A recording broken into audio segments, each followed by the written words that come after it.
Hey guys, welcome to Jermaine Morgan TV. You're watching Grooves and Motivation Live. And this won't be long. I just want to simply come on here and say thank you today. So make sure you stay tuned. We're still going to play.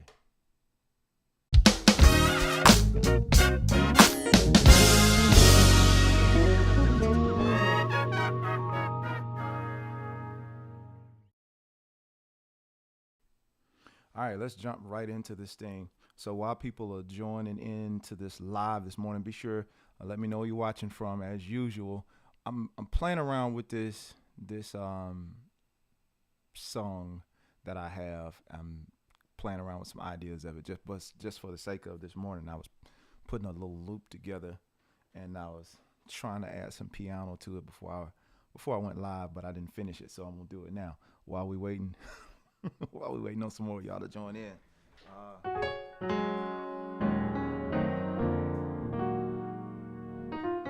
right, so let's see.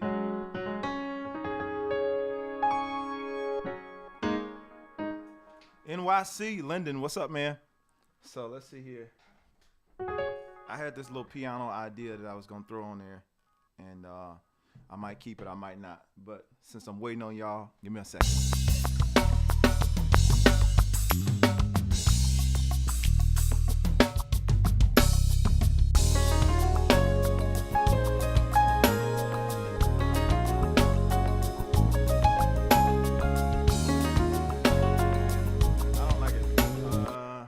It's something else I was doing. I forgot it now. What's up, P Santa Boogie?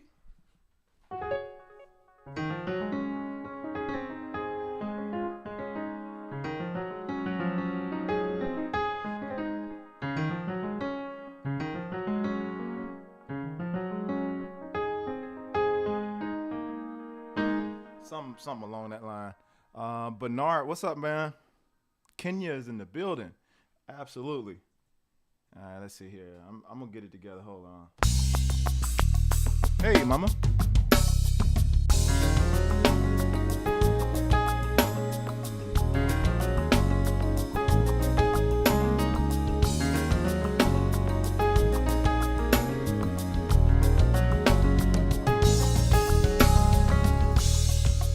All right, we'll rock with that.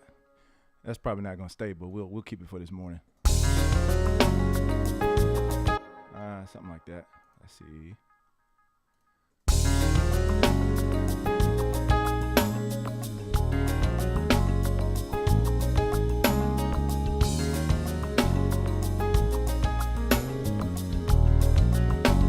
Honolulu, Hawaii. Good morning, Jamie. Or whatever time it is for you there. The UK, M1 base. Good morning to you, Mike. Who is that? Good afternoon. Angola. Y'all from everywhere this morning. Iru, is that how I say it? Iru, good morning to you. Melvin, good morning, man. Alabama's in the building. Let's see here. Canny, good morning to you.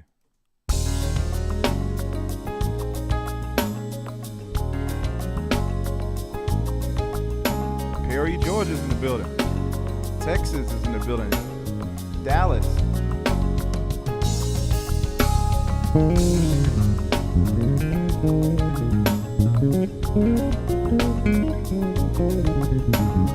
South Africa's in the building.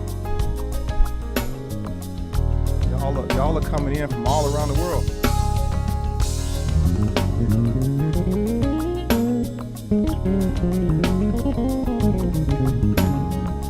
Malachi, what's up, man? Lisa, how you doing?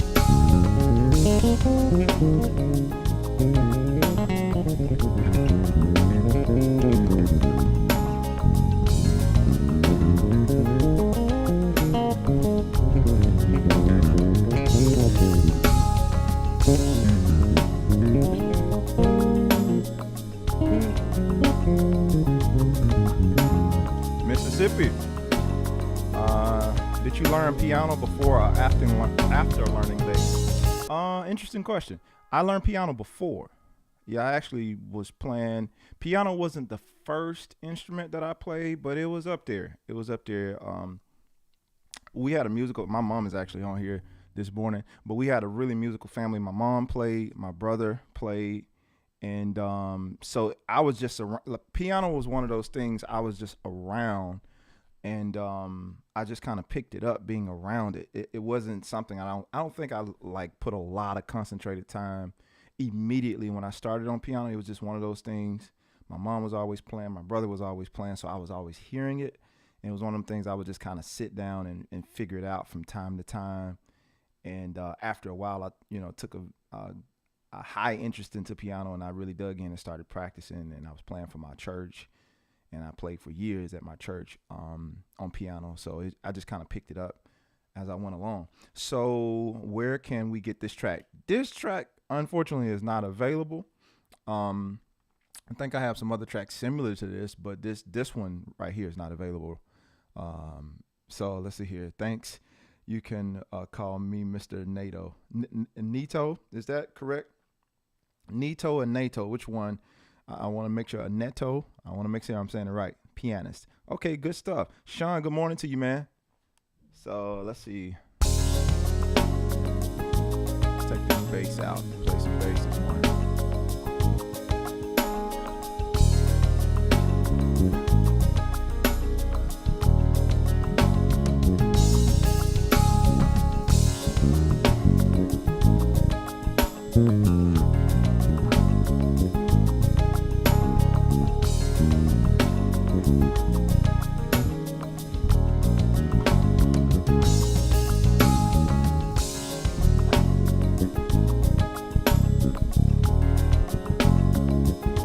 Good morning, Andre.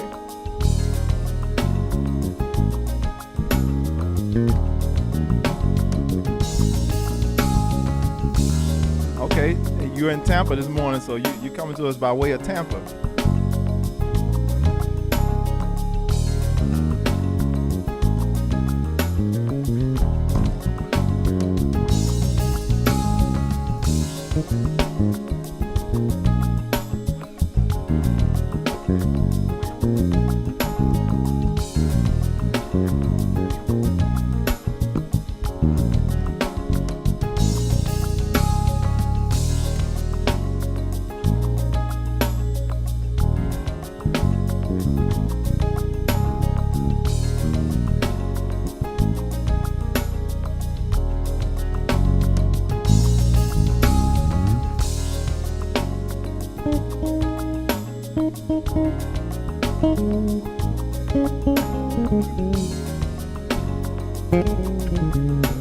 What's up, Bruce?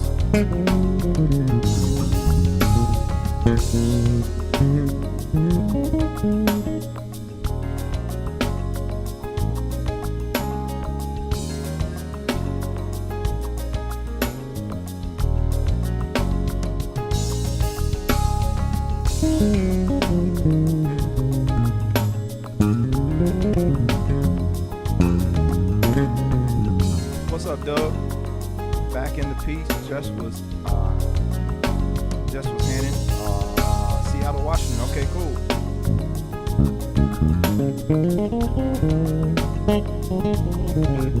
I see the Asian. I don't want to say that wrong. I don't know what the letters are, so I don't know your name, but I see you speaking.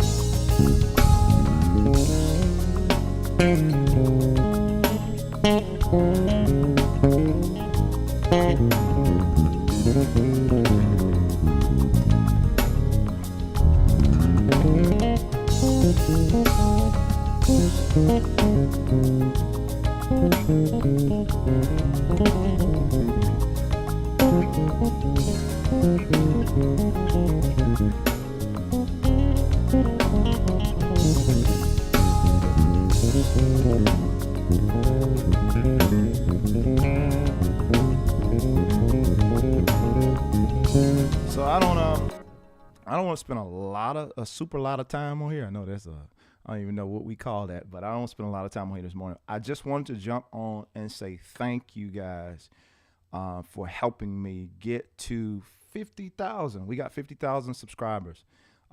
We've been at it for a while and finally crossed that threshold. We'll see where this goes from here. But I did want to jump on and say I don't really have nothing profound, I don't guess, to share this morning. I just literally wanted to get on here and say thank you to everybody who supports this channel, who watch the videos, who shares the content, whatever you do to help me to grow this channel. I just want to say thank you. And that's pretty much the sum total of this live this morning. I am super grateful for everyone for, the consistent, especially the ones in, I think Grooves and Motivation is some of the most consistent people who show up and talk. I ain't gonna say you're the most consistent people who watch the videos, because I know there are other people who work and who are not able to jump on the Grooves and Motivation live or whatever, but I do appreciate being able to speak to the audience here with Grooves and Motivation this morning. So wrote in listening to Journey this morning. Congrats on the 50K. Oh man, that's cool. You went way back. You got the throwback listening to Journey. That's cool. That's cool stuff. Juan Ramon, good morning from Puerto Rico. Yeah, man, to God be the glory. 50,000 followers, subscribers, 50,000 subscribers. And those numbers on YouTube fluctuate. They go up and down. It could be 50,000 a day and something different tomorrow, but we were grateful for reaching 50,000. And so again, thank you guys. I jumped on. I did a impromptu live just the other day. Some of you guys jumped on there with me. I was on there for about an hour on Friday. I just wanted to talk and see how you guys were doing, just checking in with you all. And I enjoyed that conversation. For the ones of you who chimed in with me, like I said, it was impromptu. I think it was Friday. I want to say it was Friday, but if it wasn't, you know what day it was. So yeah, I deleted that, but it was just an impromptu live. I didn't really have anything. I just wanted to just jump on and see how you guys were.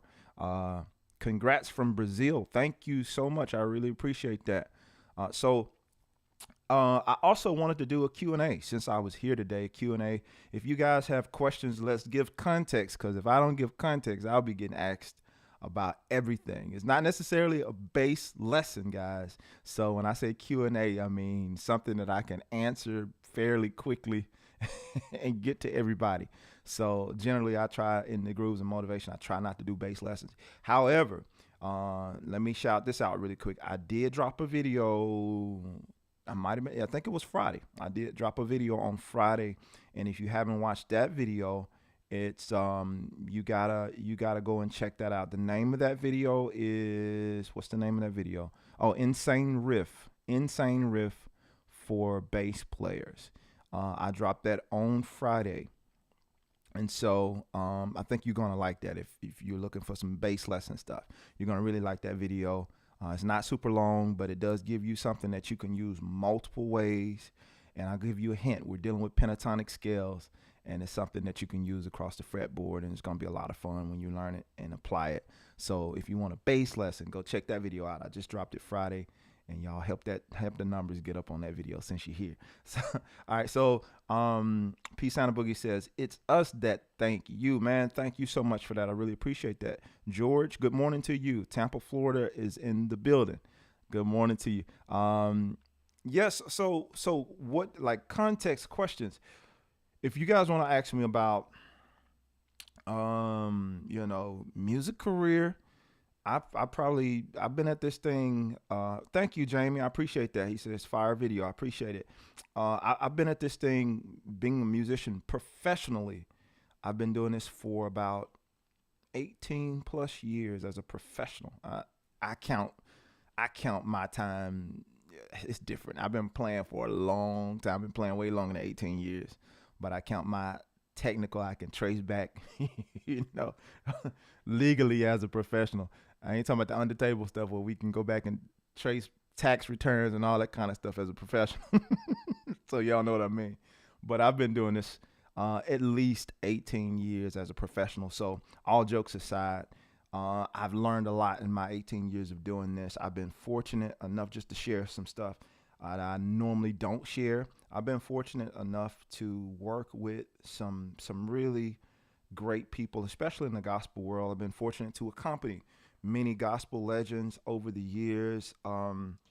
Even in the jazz and smooth jazz world, I've been fortunate to do. I'm not going to do a whole bunch of name dropping stuff because That's just not my style. But thank God I've been fortunate to do that and even work on some film stuff throughout my career, as well as TV and some other things that again is most of you guys know me for YouTube and playing a couple of bass licks and that kind of thing on YouTube. But God has been great throughout my career, and I'm super humbled. And yeah, I'm super humbled by that. So somebody asked the question. Andre says, "Do you have any newer straps?" Actually, I do. I wish I had it over here, but for the sake of example, um, let's see here. So you see how I got a strap on. I guess I could have used this one as an example. But I have currently in stock right now. There's one like this, but it's a slightly different design. It's not on the website, but the thread, the way it's tweeted is slightly different. But for the most part, the design is pretty much the same. But you can get these in multiple colors. These are double sided, and so you got a different color that's on the other side when it comes to the straps. But we are talking about another design that's supposed to be dropping. I don't know how soon it's gonna drop, but we got some other stuff that we're talking about. The guys at Evo, with designing some different types of designs. If you guys are interested, so yeah, the straps that I use pretty much all the time are they're I got this thing upside down. They're custom logo, whatever. So you could see this color. This color is not on the website. This is like I'm gonna say it's a one of a kind. We can get this if you like the strap that I normally use. It's a little bit more subtle in the design, not as bold as the black and the white one. And this is also subtle as well. So you can go on the website and check all that stuff out. But I have had people to order custom colors. We've done some that were blue and gold. Like it was random. I've had one of the custom ones I had done recently was it was a discolor brown, like a brown predator, and well the actual strap part was a brown predator, and the detail was like a mint green that a customer wanted. He wanted a mint green. And then he wanted the logo mint green as well, and we were able to get that done. So we can get them custom to your liking, depending on like if they can get those colors, or we can get pretty close to the colors. So yeah, that is to answer your question, Andre.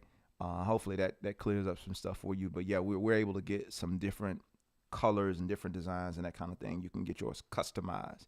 Just know that it is a custom order coming from Brazil, so you got to give it a little time. But yeah, everybody that's received their strap, to my knowledge, has been really, really happy with what they've received, and I like them. I use them, and yeah, I enjoy them. So yeah, we do have that. All right, so let's see here. Do you think it's super important for beginners to try and learn songs they love daily? Absolutely, Jaquez. Absolutely, I think it's so important. As a beginner, you should be trying to learn everything you can get your hands on. Everything you can get your hands on, even the stuff you don't like, because you can learn. What's that old saying? You can learn a lot from a dummy. So buckle your safety belt. So I think all jokes aside, I think that's a really good idea for you to try to learn anything that you hear, trying to play it. I always tell people who are trying to get started, like, what should I learn first? Just pick the instrument up and start playing. Well, I don't know how to play. You'll figure it out. If you try, you'll figure because it's easier to get something going that's already in motion, to help and get behind it and push it somewhere. But when you're sitting still and just idle and waiting for somebody to come along, then it's harder. Well, I guess the better way to say that, it's easier to gain momentum when you're already in motion, right? So get busy doing something. Work on something. Even if you do lessons, I have some beginner level people who work with me or either one of my coaches, and it's like, and they are working on stuff. They're not just waiting until somebody gives them something else to work on. It's like, okay, I'm going to work on the assignment that you gave me, but meanwhile, I'm going to be working on other things too. And I encourage that. If you're on YouTube looking up other stuff to try to figure out, take it in, like get all that you can get and learn and just absorb. Be a sponge. So absolutely, to answer that question, what is the strange looking fretless hanging on the wall? Can we hear it? That's actually a fin bass. Mr. Walter Bridge, I think that's his last name. I don't want to say it wrong. I'll be going by the email. I know his name is Walt. I think his last name is Bridge. It might not be Bridge, so forgive me, Walt, if I said that. If I said your last name, I think it's Jefferson. I'm sorry, it's Jefferson. And Walt, if you're on here, I'm sorry, man. I know it's Walt. But anyway, you can follow his Finn bases. I think it's 2 N's, FINN base 23. It's on. You can follow him on Instagram. He doesn't have a YouTube page or a website just yet, but he wanted to send me that bass, and I haven't played a fretless in a minute. I haven't played that one in a minute, so you're gonna hear what you hear because you requested it. So if it's bad, I'm blaming you. Who asked that question? P Santa Boogie. If it's bad, I'm blaming you.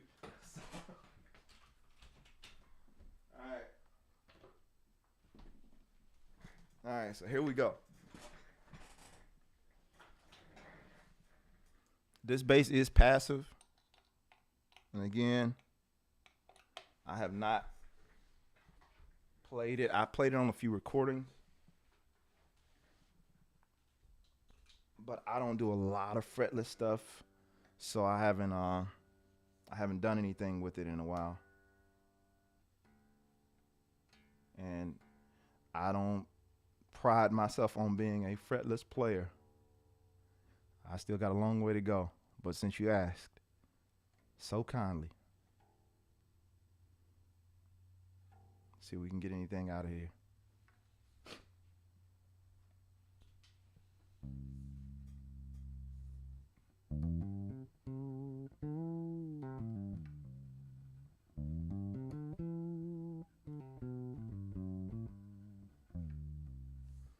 So let's see here. What do we got?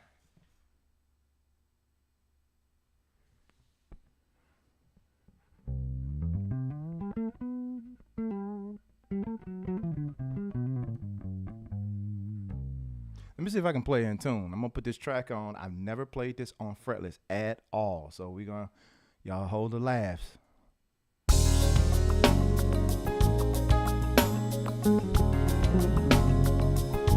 gonna pull this track down a little bit.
So I don't play fretless that often, but you get the point. You get the point. So yeah, I think it's a great sounding bass. Beautiful. Again, I played it on some stuff. I had to do a couple of overdubs because yeah, that tonality on here, y'all see no lines. So you got to hit on the money with these things.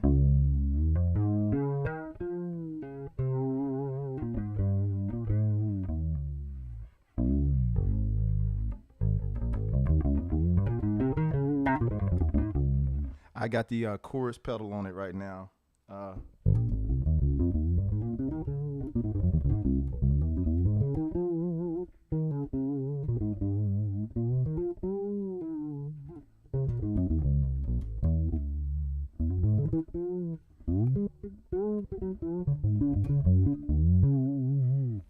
That's enough of that. Hopefully that was to your liking. Peace, Santa Boogie.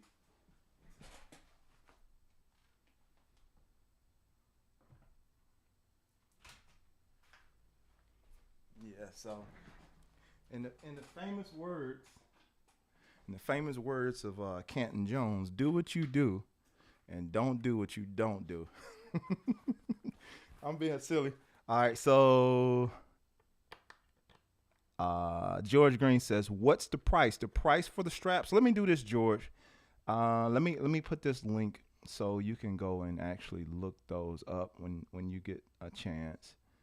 That way you can just kind of go through them and see everything in context. I'll just do that. So let's see. I'm gonna drop this in the chat, George, if you're still there.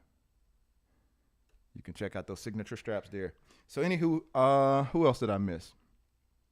Who else did I miss? So Melvin says, I just want to thank you for being out there to help us get to the next level because of your group and motivational groups and motivational videos. I have gained a lot of wealth of knowledge of playing bass. And thank you for that, Melvin. It's greatly appreciated, more than you know, man. It's really, really appreciated. Did you try work basses? Yes, I ain't gonna say I started on work basses, but when I first got on YouTube, that's what I was playing. I was playing a work Thumbo 5. So a work thumb bolt-on 5 is what you guys, if you go back to my old first YouTube videos, that's what you saw me playing, a work thumb bass, thumb 5. So the journey continues. That the song Journey was cut on a work thumb 5. So yeah, I have played the work basses.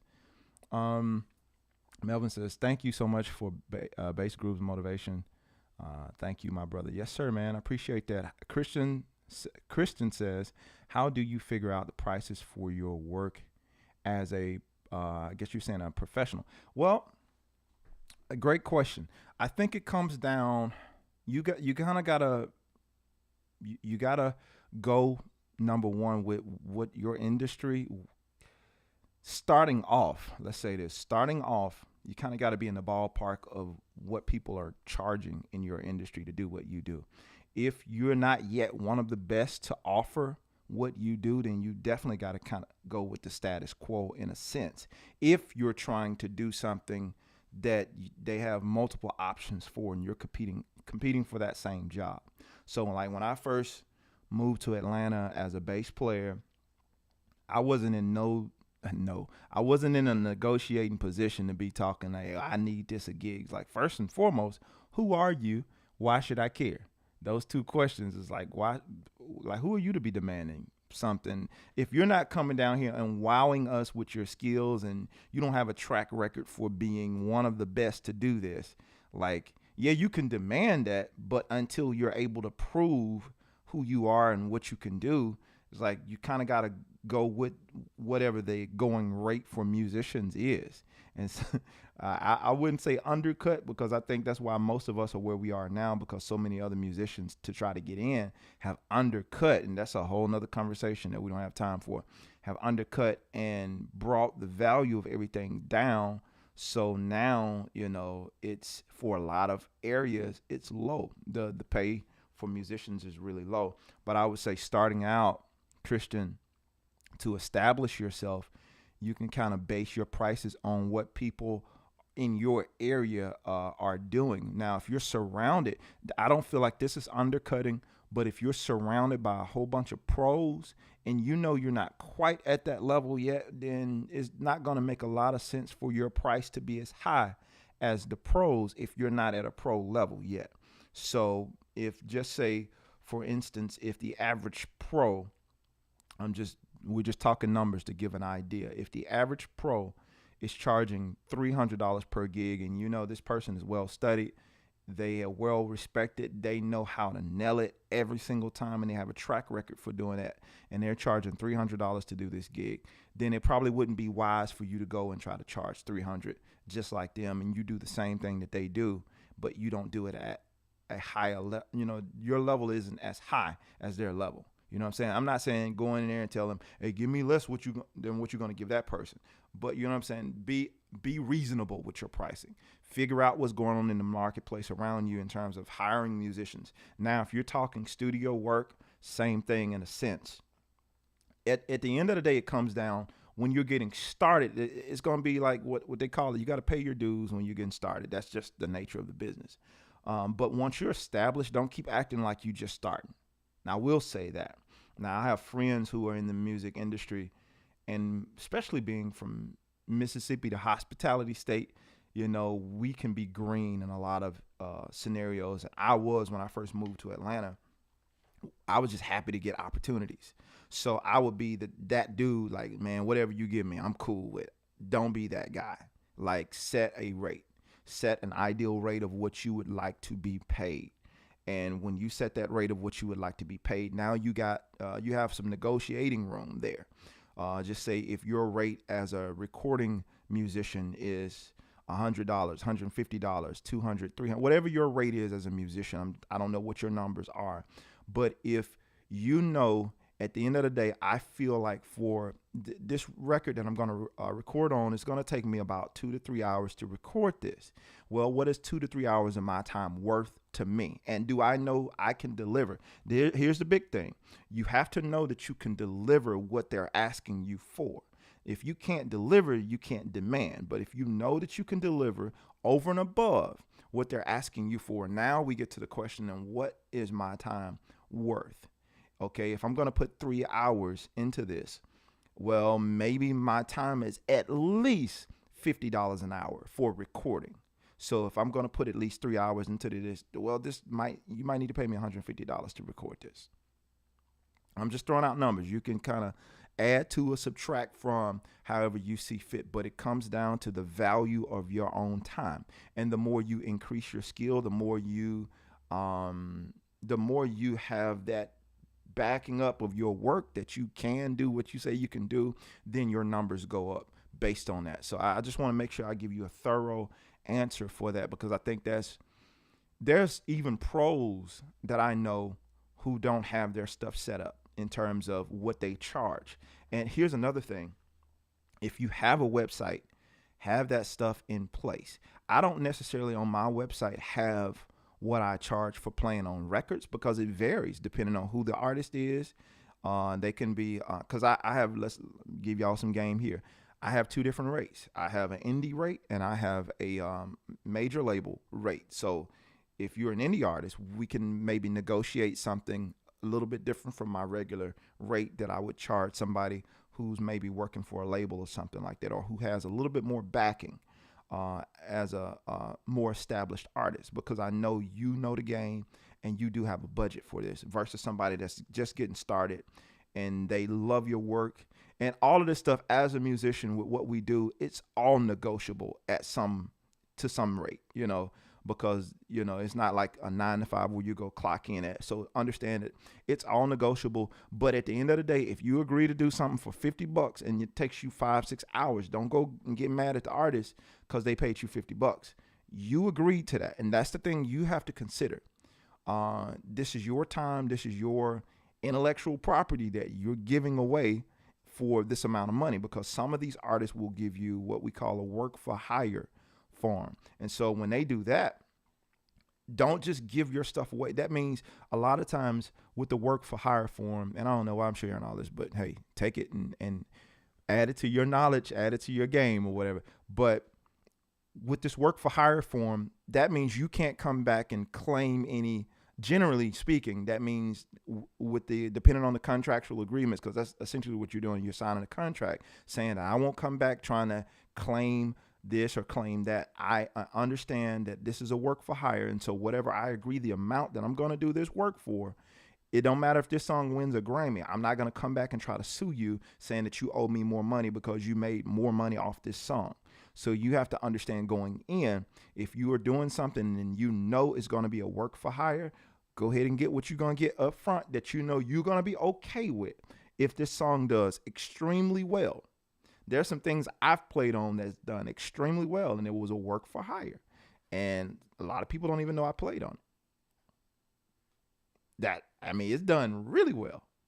But that's what you sign up for when you sign those And I really hope this is helpful to you guys, because my ultimate goal for us as musicians, and for you as a musician especially, is that you don't get had, that you don't get taken advantage of, because this industry can be a beast, like in terms of the stuff that you deal with, and you having a genuine good nature to help people, and they see that. And a lot of times, not all the time, but a lot of times, people will see that as a weakness, and they will take advantage of that. They will exploit that. They will do whatever they can because they see a genuine goodness in you. And so you don't want to be that guy who's taken advantage of. So that's why I'm so adamant about creating something for musicians, for ourselves, that you're not always depending on somebody else, or playing politics and doing all the other stuff that we do in this industry to get ahead. So I know I went on somewhat of a soapbox rant there, but hopefully that helps you, Christian, and somebody else that's listening. I was wondering also what that was. You was talking about the bass on the wall. Okay, so Christian says, how do you figure out pricing for your work when trying to create a business? Okay, I think I answered that already. So Jamie says, was there ever a time that you overbooked yourself? If so, how did you learn all of that material in time? Great content, by the way. Thank you for that, Jamie. And that's a great question. Yes, I have been in positions where I overbooked. Well, not necessarily overbooked, but I didn't realize the amount of work I was agreeing to. So I think that's a better way to say it. I ask questions, Jamie. For me, like even when I do stuff now, I ask questions. Because sometimes the pay, you think, oh man, this is paying pretty good, but you're not considering what the workload of this is. And then if you got something else, if you got another main gig and it's a busy weekend, like for me, when I was playing for like my main gig, which was the church, that church was basically like having a serious, I don't even know how to say it. We learned a lot of music a lot of the times. And if there was a conference or something like that going on, that whatever you was going, you got more to learn now. Or we would do funerals and that type of stuff. And so all of that stuff, you had to learn music for that. There's a lot of different things. So that on top of what I already had going on, if I'm producing something during the week or if I'm playing on somebody's record, I have to learn all this music. And so if somebody call you for a gig and it's like, hey man, this gig is playing X amount of dollars. Oh man, that's cool. But real quick, how many songs you doing? So let's get that out of the way. And can you send me, even if I don't ask how many songs, I ask for a song list, because even if it's like 3 or 4 songs, but you learning 3 Spains by Chick Corea, your work is cut out for you for that week. So you know what I'm saying, it might not be a lot of songs, but the difficulty level of playing those songs might be very high. So that's going to cut into your time of everything else you got going on, because if this song takes you hours to learn, especially if you don't have a good song learning system, or if the song just flat foot hard, that's going to take, you got to factor in that time that it's going to take you to learn this actual song, and consider all of that kind of stuff. So Jamie, in answering that question, I started asking more questions moving forward. Instead of overbooking myself, I started asking more questions. Don't just accept something, because one of my things is I hate to overbook and underproduce. I hate to do that, or overcommit and underproduce, for lack of better words. I don't like doing that. I don't like saying I'm going to do something and I'm not able to fully do whatever. And a good friend of mine says that he said, no is an answer. No is simply an answer. No don't mean I don't want to work with you. No does not mean I don't like your music. No does not mean I don't ever, don't call me. It don't mean that. It just means no, I can't do it. And I think I respect people, especially when I'm working with other musicians and I'm the producer or I'm the artist or I'm the person that's putting the band together. I respect cats so much more when they give me a straight no, I can't do it. For whatever reason, even if they provide a reason, if they say they can't do it, I have more respect for that person, because it's like, at least you're not overcommitting and underproducing. Because now when it comes time for rehearsal, oh man, I didn't know that my dog got sick and now I got to go take him to the vet. Like, wait a minute. Now, you've been known about this gig for months, And so now the day of, or even a recording session or something that my name as a producer or my name as a music director or my name as this person who's charged with getting these individuals together, my name is on the line, and you wait to the day of or a few hours before to let me know you're not going to be there. Now you put me in a situation where I got to scramble and figure out everything. So I like people who are able to just, if you can't do it, just say no.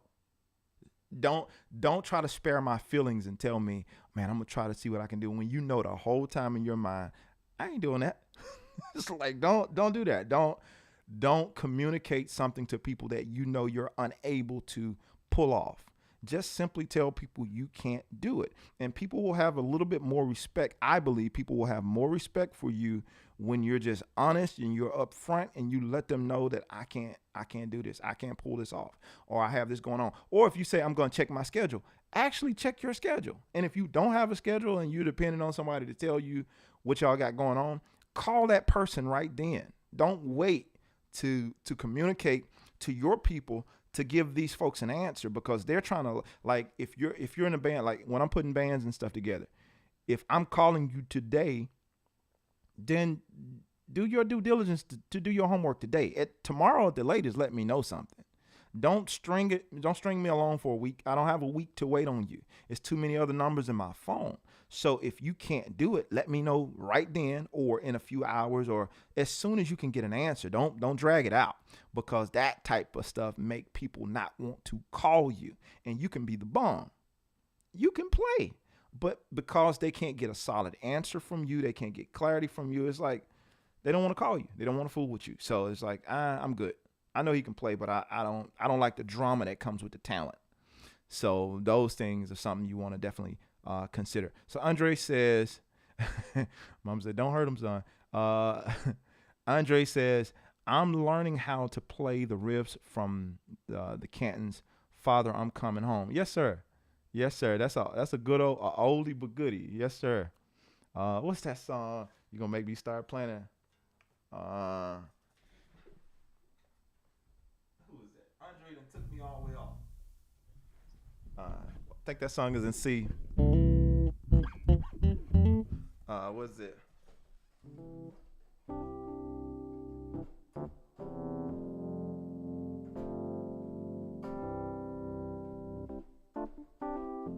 Yeah, that's an old but good one. So let's see here. Who else says Peace and the Boogie said loved it. Thanks. Hold on, give me a second, guys. Give me a second. All right, so who else we got? Van V Bass. I live in Japan. Thank you for the always useful lessons. I appreciate it very much. Van V, if I'm saying that correctly, thank you so much, man, for watching all the way around the other side of the globe over there. I appreciate that. MTD, Jan says, MTD seems to be popular in the gospel scene. Have you tried one, and what was your experience with it? I think the closest I came to trying an MTD, Justin, I played Justin Rain's bass. Justin came to my house a couple of times, and it was, obviously we got that on video, but I picked up his bass and played around on his bass, but that's about the closest that I came to playing MTD. So I haven't really had a real experience of playing them. But I mean, I like the sound. I like the people who play them. I love Bubby's. I love the sound that Justin gets from his. I love almost everybody I hear. I appreciate their own unique sound. Obviously Goucher, but I appreciate their own unique sound with the instrument that they play. So yeah, that's about as close as I came. He said, what was your journey like finding an instrument you love? I think my journey came from, I'm sorry, I'm texting my wife, guys. My journey came from just people who directly inspired or influenced me, that I kind of listened and looked up to their playing. Those people, I kind of like, I think when I first got a Warrior bass, my good friend Nate Holloman, he was like one of the first people I heard playing the basses. I had heard other people on records and stuff. Of course, we heard Snoop. Snoop was killing Warrior. Uh, Snoop was killing Warrior, and there's so many other people that was killing it. But I didn't know personally for myself what Warrior sounded like. So I wanted to know, and Nate was like one of the first people who had a Warrior bass that I knew, and I played it, and I'm like, man, this thing is butter. Like, this thing sounds amazing. So he had like a Isabella bass. It was a 6 string. I can't remember I think it was Buckeye Burl, had gold tuners and all this kind of stuff. So anyway, he came to my house and played that, and that thing was, I loved it. I loved it. And I grew up playing a whole bunch of cheap basses. And so that exotic look and all that kind of stuff has always been something that I was just floored by. I wanted to get a Warrior bass years before I got one, but I'm gonna be honest, I didn't know enough about wood and all that kind of stuff, and I didn't understand. So I didn't want to go in there and sound dumb trying to explain what I wanted. So I said, I'll just wait. And I think that's when I bought the Warwick bass. A friend of mine was selling that Warwick bass, and so I bought that. And I played that Warwick bass for a few years. And then when Nate came and I heard his bass and I played his bass, I'm like, yeah, I'm going to have a Warrior. And then so another friend of mine, we became friends, Elijah Hudson, made the connection with JD. And that's when I bought my Isabella that you could see back there. There it is. So, yeah. So that's how I ended up getting my first Warrior bass. So I'm just giving you my journey, Jan. So from that, I just kind of fell in. Matter of fact, when I went to get that Warrior built, I went up to the Warrior place in Rossville, Georgia, and I stayed in there for hours playing all of those basses. And I kind of fell in love with those basses and had me one built. And then I went on to have another 6-string built. And then so how I came into Serene, once again, Nate, I blame Nate. If he's watching. Nate brought a Serene to my house, and I played a Serene. I played his Serene at my house, and of course, I still love my Warrior stuff as well. But I played that Serene at my house, and then I also I would do Shed for Cause in Mississippi, and James Howard would bring like several basses out, and 2 or 3 of those basses would be Serenes, and so I would play them there, and I love the feel of them. I like how they sounded, and so. Later, I had the chance to get my hands on the first Serene that I had that you guys may have saw in the video, the brown one that was kind of bulky. I bought that one. Well, I got that one, picked it up from Nate. I'll say it that way. And I had my hands on that one for about 1.5 years, and I loved the tone and the sound and the feel of the bass. And so we connected. Me and Scott Serene connected. And he was loving the stuff that I was doing with my videos and that type of thing. Shout out to Scott if you watching, man. And so Scott and I talked, and I told him, because Nate ended up wanting that bass back. So Nate ended up getting that bass back from me. And I'm like, man, I love the sound of that bass. I'm like, Scott, I love the Lunara model that you have on the website. But it didn't look like this. It was a different color.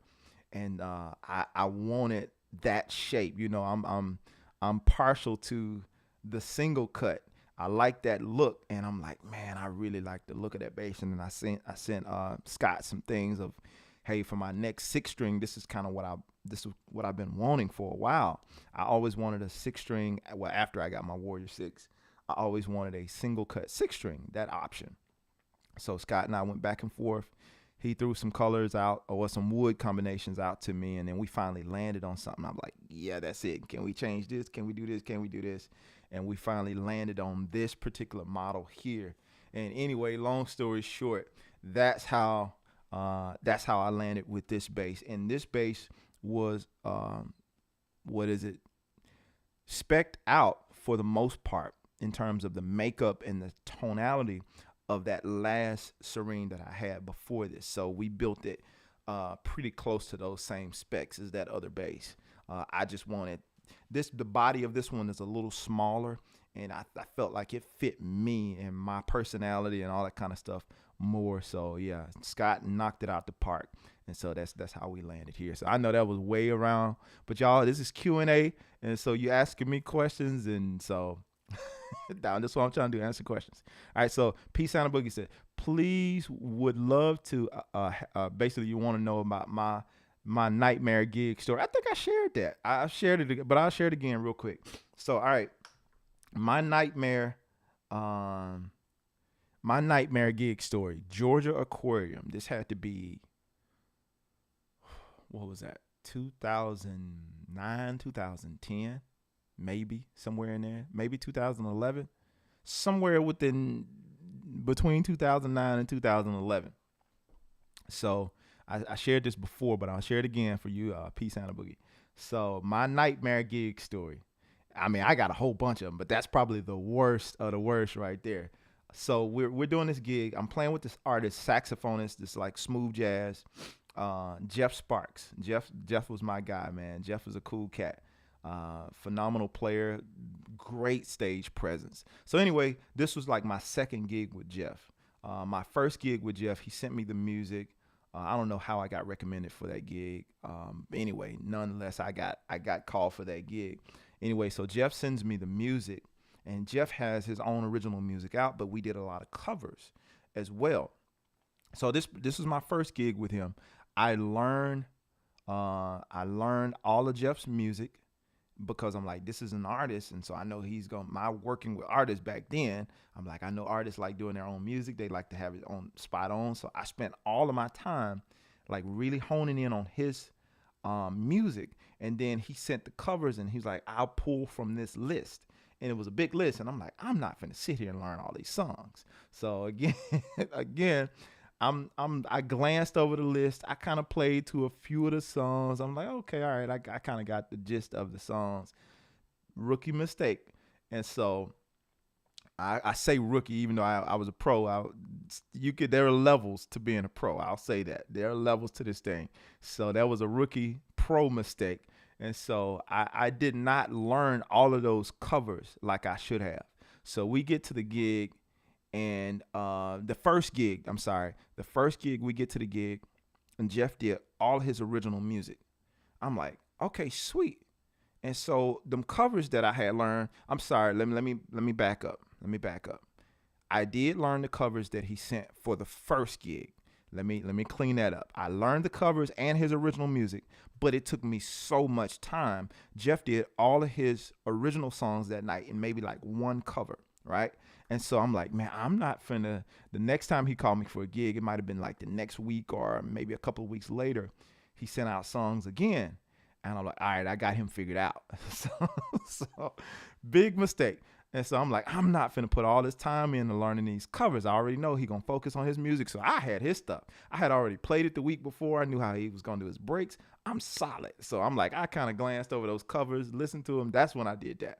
So I listened to the covers and everything, and I'm like, all right, I kind of got it. And like, if he calls something out, maybe he'll do this. I'm trying to guess the ones that he'll probably do. I spent some time on those, and the other songs is like, nah, I'm not gonna touch those songs.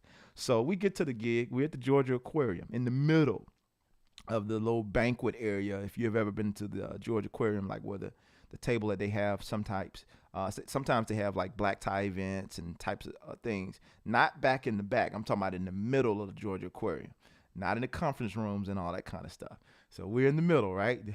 You can see stuff. So we're playing that night, and Jeff counts off the first song. It's a cover. Okay, Jeff, I see what you're doing.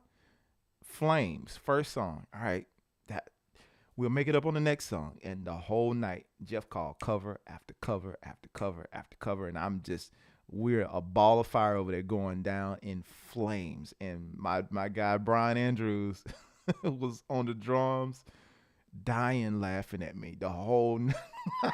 So he was like, Brian just looking at me, shaking his head the whole time. And I know he probably talked about me bad after that gig.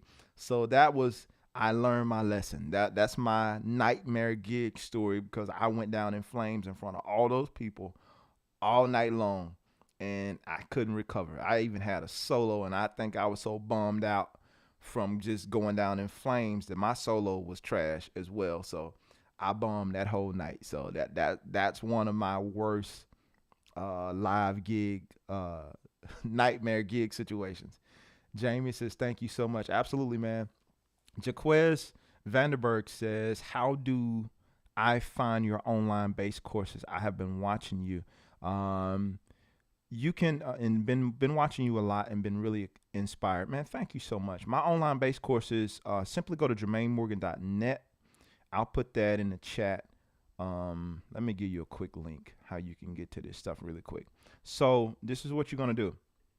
You're gonna go to jermainemorgan.net, and then you're gonna click on the Learn tab. I got a lot of stuff.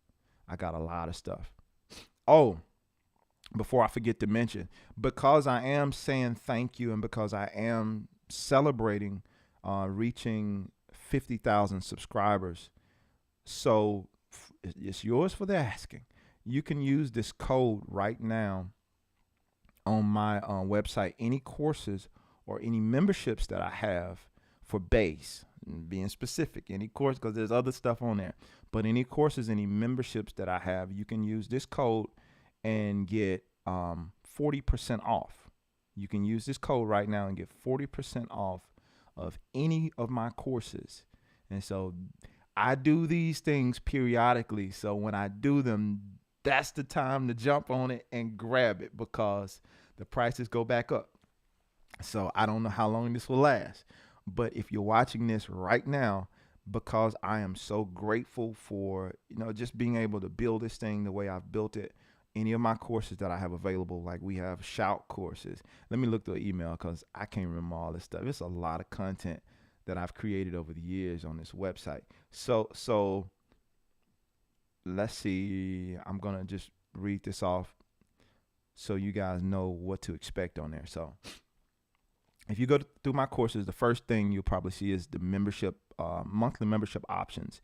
And I have several options, and I'm not going to sit here and say all of those, but you can go when you have time, check out the membership options. The lowest starts at $11.99, and that's monthly, but you got access to over 200 videos and so on and so forth as you read through there. So the next thing I have is bass jam instructionals. I have about 5 different instructionals, things ranging from gospel quartet to traditional gospel to contemporary gospel, all the way up to soul, stuff that feels like soul, so you can kind of learn and get a feel for that type of music to it. There are no lyrics to it.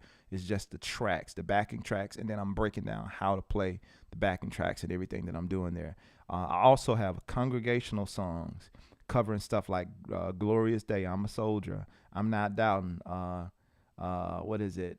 Burdens Down, Lay My Burdens Down, and all that kind of stuff. And I do Congregational Songs Volume 2, where we cover Praise Him, Send It Down, Victory Is Mine, Wonder Working Power, all that kind of stuff. Those congregational songs, tongue twister. Those congregational songs that they pull out at church, and you're like, wait, I don't know how this goes. I cover that stuff because I know that was a pain point for a lot of bass players. Another thing that I have on there is Shout course, where I cover 5 different modern shout scenes.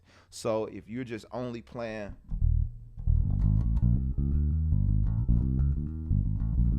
if that's all you know how to do, then you probably need to grab that course. It's fast. I will warn you up front, but it will equip you. It's going to cover variations of shout grooves and that kind of stuff.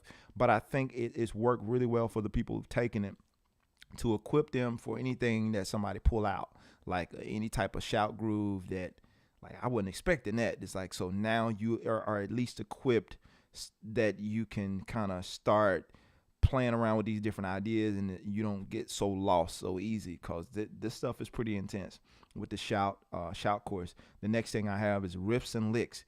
I got, on one of, like, the first library, I have 20 different licks, and I show you how to apply each lick. And it does come, all of these things do come with sheet music and or tab as well. And also Riffs and Licks Volume 2, there's there's 25 licks in that particular one. I'm just going through here so y'all know what's on the site. 25 licks, and I show you how to apply it. And that also comes with the tab, sheet music, and the MIDI. I did a video on that not too long ago where you can check that out. And then I got a beginner course if you're just getting started and you want to know how to pick this thing up, just getting the basics. I got that on the site. So all of that stuff is on the site. That's a mouthful of stuff. So you see there's a lot of content. So if you want any of those things, pique your interest and you want to grab that use that code that's on the screen, and you can get 40% off right now.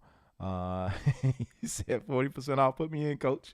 Yeah, so you can get that. You can get that right now for 40% off. And so let's go back. All right. So Lisa says, I can't wait to grow and get an MTD 635. Okay. Nothing like a goal. Looking forward to it, Lisa. Lisa's one of our students. And we're having a lot of fun working with you, Lisa. So let's see here. Been watching a lot and really inspired. Absolutely. Man, thank you, Jaquez. I'm glad that you're inspired. I think I said something to that just a second ago. Floppy T, hello. Just finished work, late to the party. All good, man. I'm actually on here longer than I thought I was going to be here. I thought I was going to get on here and say thank you and be out, but we know that don't happen with me. So, so y'all know me by now. You know better than that. All right. So Floppy says, I have an MTD Kingston Super 5, although I don't play gospel. I love it. Plays well and sounds fantastic. Charles, what's up, man? Philly is in the building. He said late, but I'm glad I could jump on today. Absolutely, man. Man, Floppy, I know that bass sounds great, man. And here's the thing. People ask me about basses and this type of thing all the time. The tone, you've heard probably many people say this, but if you haven't, I'm going to tell you today. The tone is in your hands. The tone to your instrument is in your hands. I have other people who can pick up my basses, and those basses sound completely different in their hands. I've played other people's basses, and it don't sound like it do when they play their basses because the tone is in your hands. So one of the biggest things is as you're learning the bass, people talk about, like, I ain't gonna say people talk about, but I've been getting comments on the bass that I've been playing. My signature, shameless plug, my signature jazz, as I've been playing is, people have been talking about the tone of this bass, even the passive ones. I think the passive bass sounds great. But here's the thing. It's like, yeah, the craftsmanship and all of that type of technical stuff that we can get into, that does play a part in the sound. I'm not dismissing that. All of that stuff does play a part in the way that that bass expresses the sound. But ultimately, the tone comes from you and your hands and the way your hands sound, because you're the one that's playing in certain positions. You're the one that's setting that bass. You know what you want to hear. So that tone comes from you, and you shape that tone with everything else that comes with that bass. So I'll say that there. All right. So George Green says, what do you think of a piccolo bass 6-string? I have no clue. You just put me on to something. I'm not sure. I haven't played. I guess I haven't played it. So let's see. Floppy says, Jermaine, have you ever traveled to the UK? I have not. I have not yet. So I'm looking forward to doing that one day soon. Candy says, Floppy, I just bought a 5-string MTD Kingston. I love it. Good stuff. How long will this offer last? Candy, I'm not sure. So I will say as soon as you can get what you're trying to get, the sooner the better. I'm not sure how long this will go on again. We're in celebration. I am grateful for this milestone. I've been doing YouTube for years, and I've seen the most growth in the last probably 3 years. Facts, all facts. Like we went from like within the last 3 to 4 years, mainly 3 years, we went from about 2,000 people all the way up to now 50,000 people, literally. And so I've seen this growth in the last couple of years. I've been on YouTube for a long time, but I didn't see growth until the last. So I was probably on YouTube, let's say 2009 till about, I was on YouTube for a minute, man. 2009, either 2009 or 2010, up until 2019, when I really started seeing exponential growth. Up until that point, it wasn't happening. So yeah, but we're grateful. Nonetheless, we're grateful for it. Big Dub, congratulations, Jermaine, on such an accomplishment. Very informative and down to earth insight. That's all I know how to give is down to earth. I understand that. I'll say this. maybe we can start wrapping up on this. But I understand that every good and perfect gift comes from above, from the Father, the one there's no shadow of turning with him. He's the one, he's the giver of every good and perfect gift. So to have anything but an attitude of gratitude is pointless, in my opinion. And I'll just leave that there. Just a quick shout out. Hypnophonic. Okay. All right. You're looking for a shout out this morning. Okay. Hello, Morgan. I'm John from Rwanda, and I like you, bro. I thank you. I appreciate you for liking the stuff that I put out. Hopefully it's helpful to you. I really appreciate that. So yeah, that's pretty much it, y'all. That's pretty much it. I literally want to get on here and say thank you to everybody, and then answer, as I have done, answer a few questions that you guys might have had for me that I don't generally get an opportunity to answer. I was thinking about last week, I mentioned doing a Q&A on Zoom where I could see some faces, but I don't want to do that if people are not going to show up. But I would like to do that, though. Do like a Q&A situation that is, again, just like today. This is not going to be a full out bass lesson, but if we want to talk more face to face, I would love to do that Zoom in a group setting if you guys would be interested. Now, here's what you can do. If you are interested in that, I need to have enough people to respond to this before I actually agree to do that. But send an email to Jermaine@JermaineMorgan.net and say I would like to do a Zoom. So if it's something, because I see a whole bunch of names and profile pics, but I don't get to see faces, and I do care about people.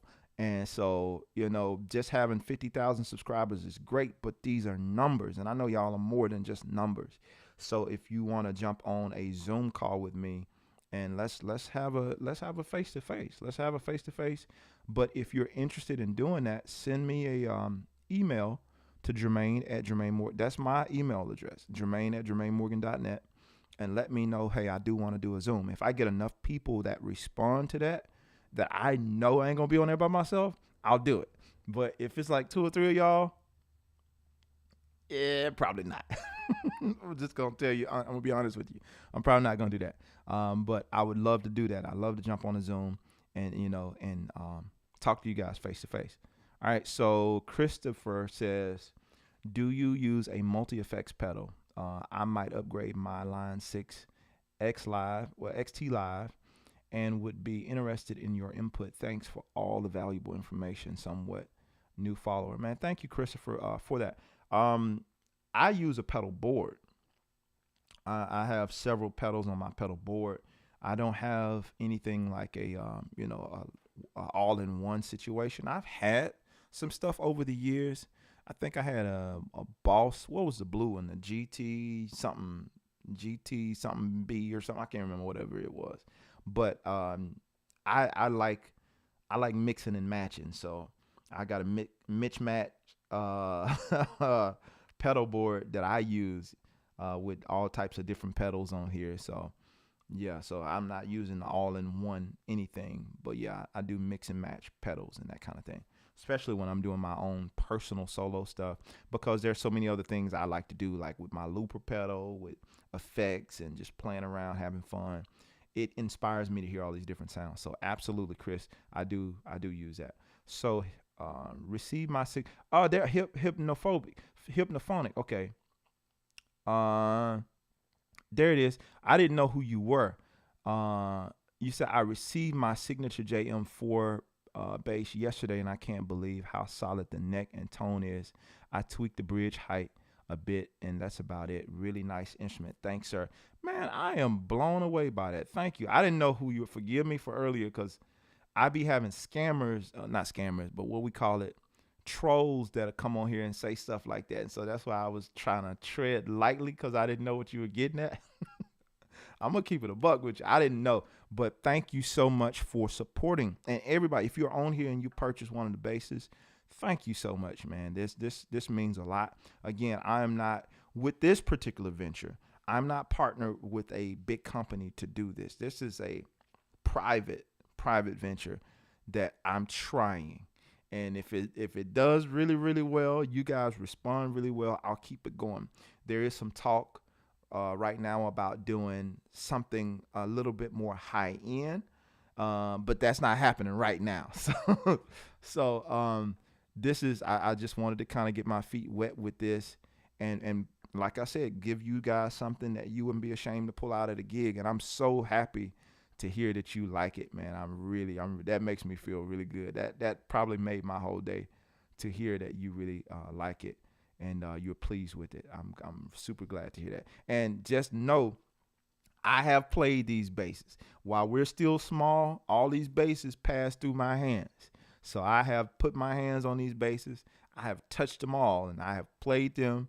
And so your bass that you got over there, I probably done played it and went through it and making sure I like it. I'm very hands on with this stuff right now. So I say right now because I don't know how it will go, but right now I am very hands on with these basses, with the signature stuff. So just know that, man, it looked like it been played before. It has. I played it. I played that bass before you got it. So yes. All right. And I am signing the basses. I am like, that is my, we ain't stamping nothing. I'm taking a Sharpie out and I am signing the back of the basses. So yeah, just FYI if you're interested in those. All right. So let's see here. Zoom works. Got it. All right, cool, George. So I had put that email address if you guys want to jump on there. So just be sure to send me an email, jermaine@jermainemorgan.net. Aubrey says, just want to say your chats, what's stopping you and too afraid to be creative were life-changing, something I needed to hear as a musician of 30 plus years. Wow. Definitely interested in a Zoom type chat. Wow, that's awesome, man. I'm humbled to hear that. Really grateful to hear that. And yeah, I ain't just blowing smoke here, y'all. It's being a content creator, doing this, being an entrepreneur. It's a roller coaster ride. I'm grateful for it. Don't get me wrong. I'm grateful for it, but it is a roller coaster ride because it's all you. It's all you. So to get positive feedback from you guys that you're being helped by the stuff that I share, I don't take it lightly. I really don't. I am super grateful for it. So when I tell you that means a lot, I'm not blowing smoke. I'm dead serious that it means a lot to hear that the stuff that I share here on this channel, because I struggled with this long form content thing because, my views with the Grooves and Motivation sessions, my views with these sessions are not as high as my other views with my other videos that I do. So in essence, that could really hurt my channel as a whole, because I'm doing this long form content once a week and those views are kind of low and then other views kind of shoot up. So this long form content kind of hurts my channel. But the only reason I continue to do it is because I hope to be providing value to you guys and something that helps you in your career beyond just learning a cool bass lick or a bass lesson. So that's why I get on here and talk and share and try to be honest and helpful as possible to you guys, because I want to help somebody. That's the ultimate goal. So I'm like, if it costs me to lose momentum, that's probably one of the reasons why it took this channel so long to even get to 50,000, because this long form content that I've been creating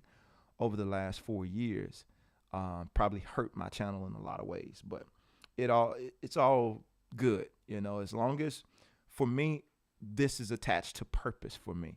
So it's like, it's not just busy work on here. I ain't on here just talking, flapping my mouth because I ain't got nothing better to do. But it's all part of the bigger plan. It's all part of a bigger purpose for me personally. So it's worth the L if I take a little small L for this.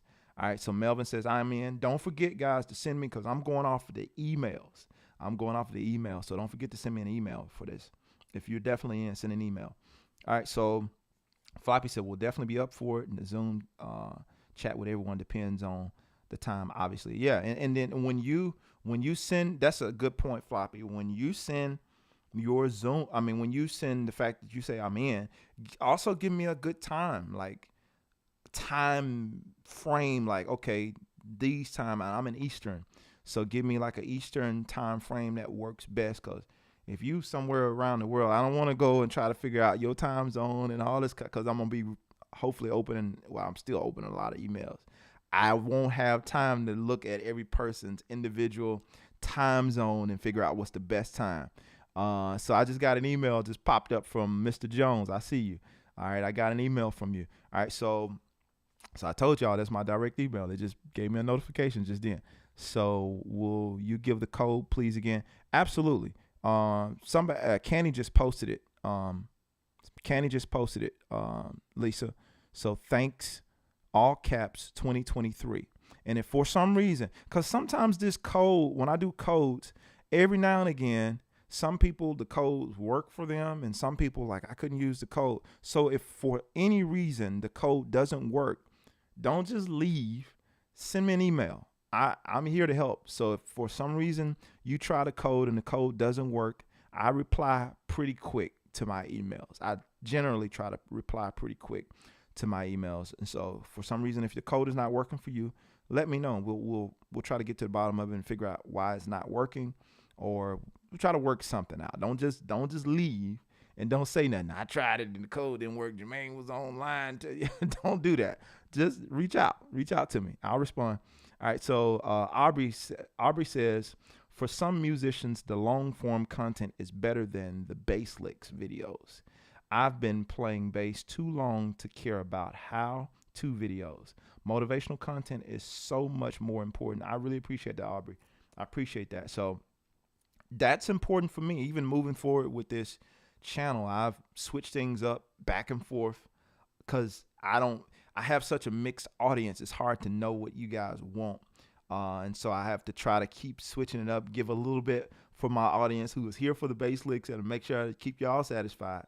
But also the people who enjoy these types of talks or the encouraging stuff or just me playing. So that's why when you come on this channel, it's like a bowl of gumbo. Like you're going to get a little bit of everything here in terms of music, because I'm not just one dimensional. I'm not only a bass player. Just look behind me. You see all this stuff in here. And outside of that, I'm a human. I'm a human being. I'm a man. I'm a father. I'm an entrepreneur. I'm all these things wrapped into one, and so are you. You're not a man, if you're not a man, you know what I mean? But you're more than just your instrument. Your instrument is just an extension of who you are. So we try to cover the whole thing of who you are as a human being, as an individual, and try to give you content and things that's valuable to you. Michael, I see you. Things that's valuable to you, things that are going to help you.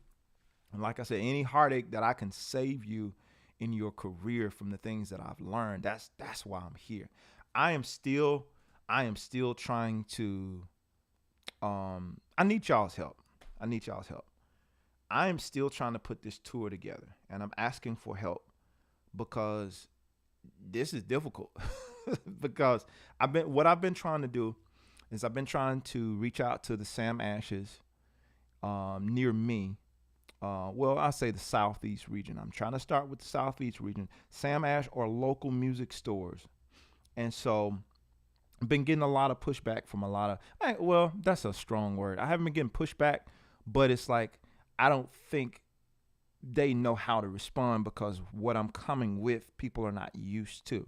So I need you guys, if you want me to come to your area, first and foremost, let me know where you are and go request it. Like, if you have a local music station, request my music on your local jazz or whatever station. I got gospel stuff too. So if you want to request some of my stuff, like if you are my audience and you support what I do, I don't ever do this, but I'm doing it now. New year, new me. I'm doing it. I'm asking for your help as my audience to help me to get out to you, because it's difficult to do on my own. And I'm treading like blindly, trying to do a lot of this stuff on my own, and I don't have all the answers. So having the spirit is willing. I'm willing to come, but trying to get into some of these places are difficult because I think they don't really know what to expect. Even they, like, a lot of people don't know like what to expect as far as turnout wise, or if it's something the audience a lot of people have a lot of questions. And it would help if there's already an audience that's demanding this stuff in these areas that I want to try to visit. So if you want me to come to your town or something like that, be vocal. Like, use your influence, use your network. I can't do it all on my own, so you use your network. Let the people who are in power know that, hey, we want this. And because you make, ultimately, you as the consumer, you make the decision what's what. Because these stores and these venues, they don't exist without you as the consumer.